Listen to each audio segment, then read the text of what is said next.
Nous sommes des relais du Parti communiste chinois.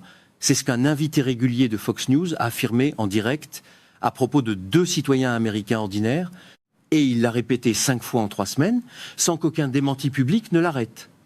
Fox News, la chaîne d'information la plus regardée par l'électorat conservateur américain, celle qui a dû verser près d'1 milliard de dollars pour avoir relayé des mensonges sur l'élection de 2020, se retrouve à nouveau visée par une plainte pour diffamation. Cette fois, l'affaire ne concerne pas une élection présidentielle. Elle concerne un projet de centre de données dans l'Utah et une accusation d'espionnage lancée en direct sans la moindre preuve. On va d'abord regarder étape par étape comment cette accusation est née et pourquoi elle coche presque toutes les cases juridiques de la diffamation. Ensuite, on va suivre un second fil, celui d'un schéma bien plus large chez cette même chaîne, qui n'en est clairement pas à sa première plainte pour ce genre de comportement. Les faits cités ici viennent directement de la plainte déposée par les personnes visées, des propres déclarations publiques de Fox News et de son invité, et des chiffres du précédent règlement judiciaire, largement documenté dans la presse américaine. Un ancien investisseur devenu commentateur politique régulier sur cette chaîne, connu du grand public pour son passage dans une émission de télé, réalité consacrée à l'entrepreneuriat, portait un projet de centre de données sur environ 6000 hectares dans l'Utah. Comme c'est de plus en plus courant à travers les États-Unis, ce type de projet a suscité une opposition locale, des habitants inquiets des dégâts environnementaux et du coût énergétique de ces infrastructures. Plutôt que de traiter cette opposition comme un débat local normal, l'invité en question est allé sur cette chaîne affirmer que les organisateurs de cette opposition étaient en réalité des relais du Parti communiste chinois. Il ne s'est pas contenté d'exprimer un soupçon à l'antenne. Il a présenté un graphique en expliquant que ses propres data scientists avaient recueilli des preuves de ce lien avec la Chine. Ce détail compte énormément sur le plan juridique. Exprimer une opinion, même désagréable, c'est protégé par la liberté d'expression. Présenter un graphique comme preuve factuelle d'une accusation d'espionnage au service d'une puissance étrangère, sans aucune vérification, c'est une toute autre catégorie. L'habit ne fait pas le moine. Un graphique projeté sur un plateau télé avec des courbes et des chiffres a toujours l'air plus sérieux qu'une simple opinion. Mais l'apparence scientifique ne rend pas une accusation vraie. Les personnes visées, nommément Gabrielle Finlayson, à la tête d'un cabinet de conseil en communication politique dans l'Utah, ainsi que Joshua Kanter, responsable de l'association citoyenne locale Alliance for a Better Utah, ont immédiatement et publiquement démenti tout lien avec la Chine. L'une des deux a même filmé sa propre réplique publique sur le ton de l'ironie, expliquant essentiellement que si elles étaient vraiment des espionnes chinoises, elles seraient les pires espionnes de l'histoire de l'espionnage, incapables même de payer leur propre facture de carte de crédit à temps. À première vue, ça pourrait passer pour un simple débordement d'un invité pendant un débat local qui s'envenime, réglé dès que les personnes visées ont répondu publiquement. Regardons d'un peu plus près, parce que la responsabilité de la chaîne elle-même entre en jeu. Selon la plainte déposée, l'invité n'a pas répété cette accusation une seule fois par erreur. Il l'a répété 5 fois sur une période de 3 semaines, sur l'antenne de cette chaîne et sur ses propres réseaux sociaux. Et pendant tout ce temps, alors que les personnes visées avaient déjà publiquement et clairement démenti ces accusations, personne à la rédaction ne semble avoir pris la peine de décrocher un téléphone pour vérifier l'information avant de la laisser passer à l'antenne une deuxième, une troisième, une quatrième fois. Le loup qui criait au loup finit toujours par ne plus être cru, sauf qu'ici, le problème est inversé. C'est la chaîne elle-même qui continue de croire ou de faire semblant de croire un invité qui répète la même accusation sans jamais l'étayer. Il y a une version de cet argument qui tient debout, et la voici. La liberté d'expression protège largement les opinions politiques, même tranchées, exprimées à l'antenne, et les chaînes d'information ne peuvent pas être tenues responsables de chaque déclaration excessive prononcée par un invité en direct. C'est un principe juridique réel, pas une excuse inventée pour l'occasion. Le problème, c'est que cette protection s'applique aux opinions, pas aux affirmations présentées comme des faits vérifiés, appuyés par un graphique de données. Et une fois que la chaîne elle-même laisse répéter cette affirmation 5 fois sur 3 semaines, sans vérification, après un démenti public documenté, la défense de la simple opinion devient nettement plus difficile à tenir devant un tribunal.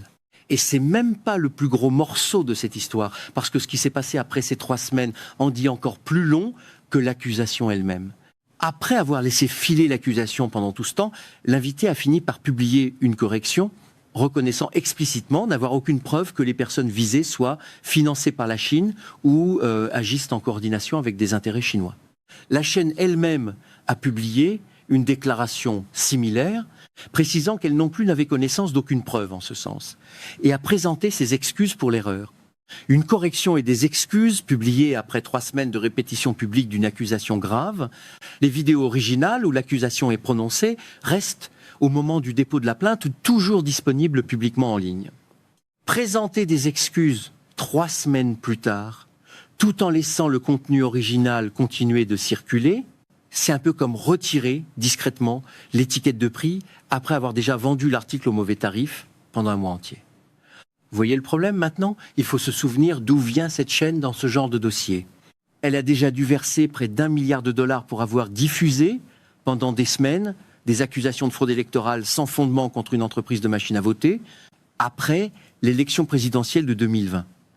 Un règlement colossal, l'un des plus importants jamais versés dans une affaire de diffamation aux États-Unis. Et pourtant, quelques années plus tard, le même schéma se répète, à une échelle locale cette fois, avec un invité différent, un sujet différent, mais la même absence totale de vérification avant diffusion. Le mythe d'Icare raconte l'histoire de quelqu'un qui vole trop près du soleil malgré l'avertissement. Ici, l'avertissement s'est déjà chiffré à près d'1 milliard de dollars, et cette chaîne continue pourtant de voler exactement à la même altitude qu'avant. Cette chaîne s'est construite, année après année, une réputation de plateforme où les figures proches de cette administration, qu'il s'agisse de membres du cabinet, d'élus du Congrès comme le président de la Chambre des représentants, ou de commentateurs politiques invités régulièrement à l'antenne, peuvent avancer des affirmations fortes sans rencontrer de contradictions éditoriales sérieuses en direct. Ce n'est pas une accusation abstraite.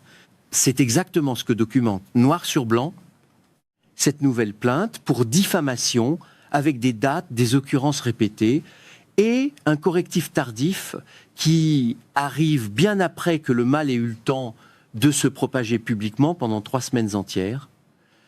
Reprenons depuis le début, une accusation d'espionnage a été lancée en direct, sans preuve. Ce qui semblait être une affaire de diffamation locale dans l'Utah est en réalité la preuve d'un schéma bien plus large où une chaîne qui a déjà payé le prix fort pour ce type de comportement continue, des années plus tard, de laisser passer des accusations graves sans vérification jusqu'à ce qu'une plainte l'y oblige à corriger le tir. Une accusation répétée 5 fois, un démenti public ignoré pendant 3 semaines. Un précédent d'1 milliard de dollars qui n'a rien changé au fond du problème. Le vrai problème, à mes yeux, dépasse largement l'issue judiciaire de cette affaire précise.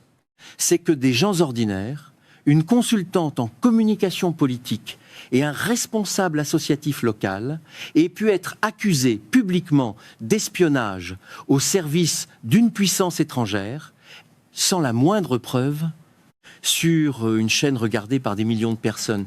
Personne dans cette affaire n'a présenté d'excuses publiques au moment même où l'accusation était lancée. Personne n'a retiré les vidéos originales une fois la correction publiée. La suite s'annonce déjà plus compliquée, pas moins, parce que si le précédent d'1 milliard de dollars n'a pas suffi à changer les pratiques éditoriales de cette chaîne, la vraie question n'est plus de savoir si cette plainte précise aboutira. C'est de savoir combien de nouvelles plaintes il faudra encore et combien de nouveaux règlements financiers avant que la vérification des faits redevienne, pour cette chaîne, une étape normale du travail, plutôt qu'une formalité qu'on rattrape 3 semaines plus tard. Une fois la plainte déposée, et ce sont toujours les mêmes, des gens ordinaires accusés à tort d'espionnage devant des millions de téléspectateurs qui encaissent pendant que le discours officiel, lui, ne change pas d'un mot sur l'erreur isolée et le correctif de bonne foi.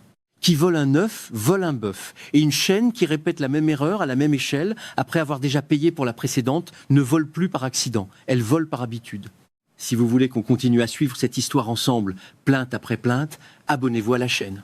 Et si cette analyse vous a été utile, un like m'aide énormément à la faire connaître à plus de monde.